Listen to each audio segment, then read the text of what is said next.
Hello. Welcome to 10-Minute Murder, brief and bingeable true crime. My name is Joe. I'm the host, and thank you for joining today.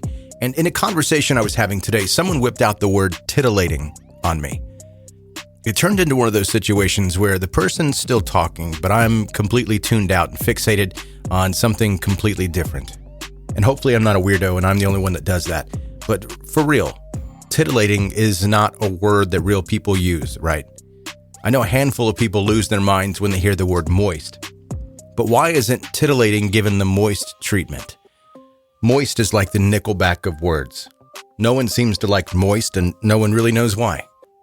At this point, I'm just saying it because I know the effect that it has on people. Moist. Okay, I'm done. Probably.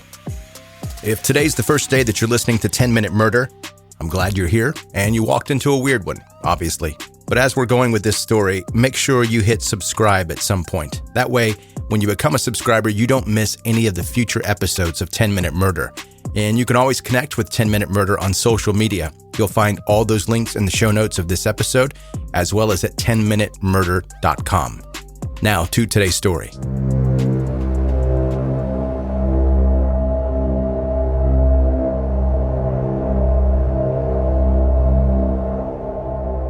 How far do you think you would go to prevent someone from sharing your most embarrassing secret?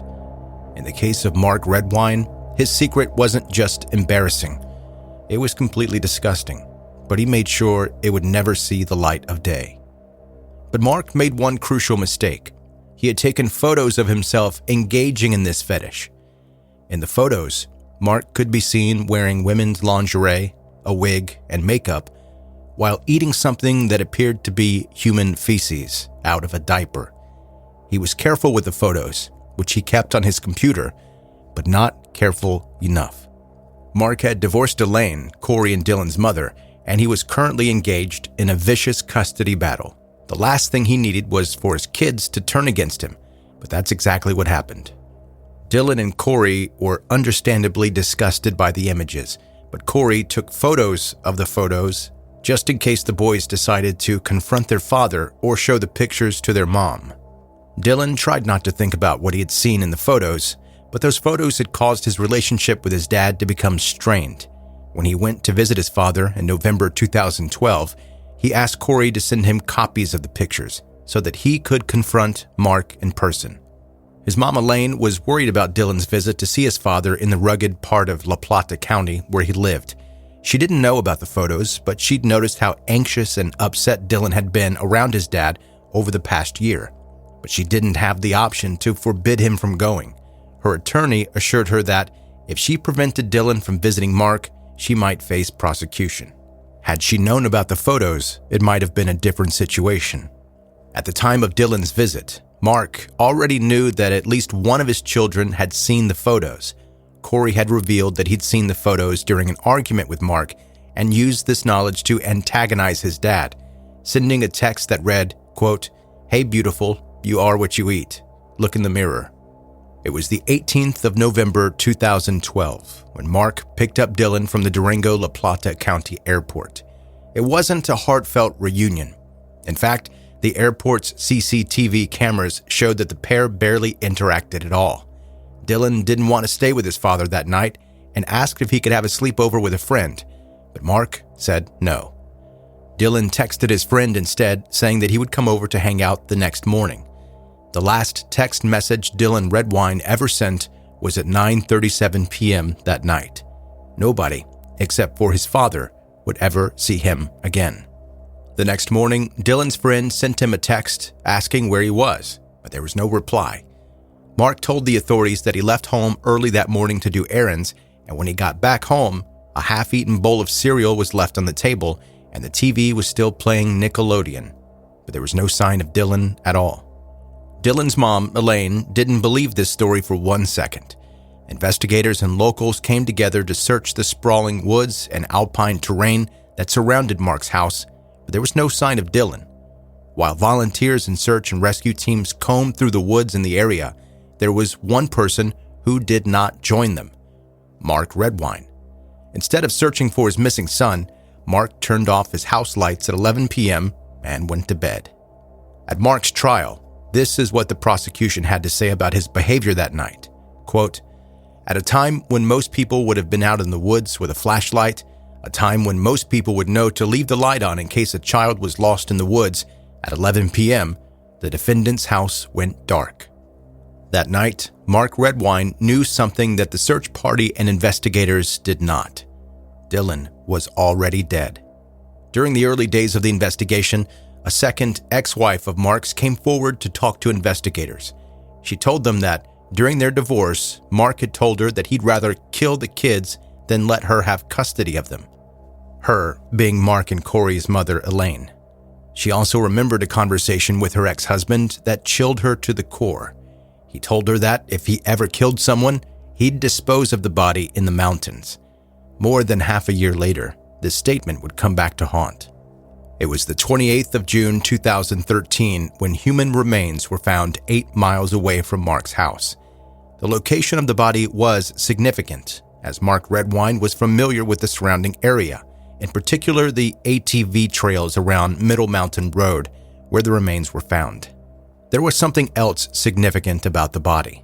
Dylan's head was missing, which wouldn't typically occur with an animal attack or death due to exposure. Dylan Redwine's cause of death had to be murder.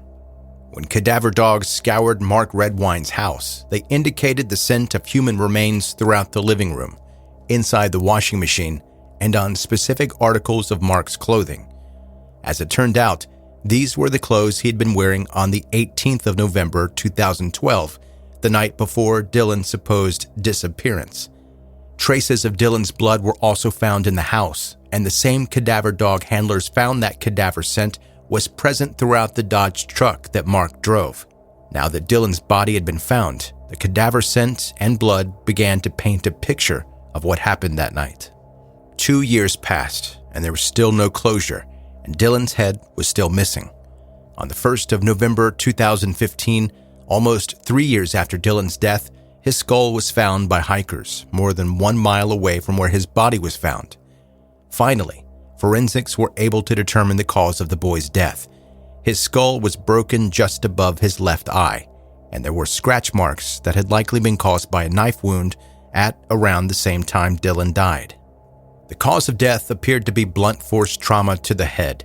Wildlife experts were consulted and asked whether any animals in the local area could be responsible for the death. The answer was immediate. No. There was no known animal that would pick up a human skull and carry it that far away from the rest of the body.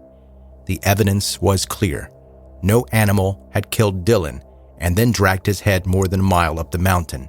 Dylan's blood had been found in Mark's living room, and cadaver dogs indicated that he'd been killed there, then transported in the truck.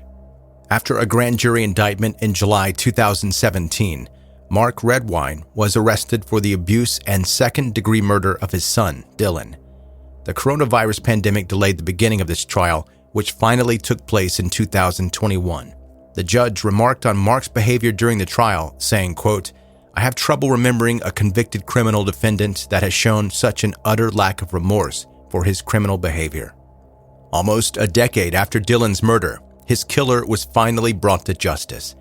Mark was sentenced to 48 years of jail time, the maximum sentence available to him.